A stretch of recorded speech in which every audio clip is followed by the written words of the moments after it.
So if by the time the bar closes and you feel like falling down, I'll carry you home.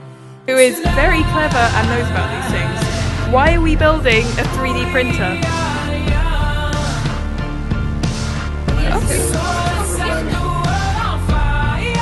Will it, well, how long until it's finished?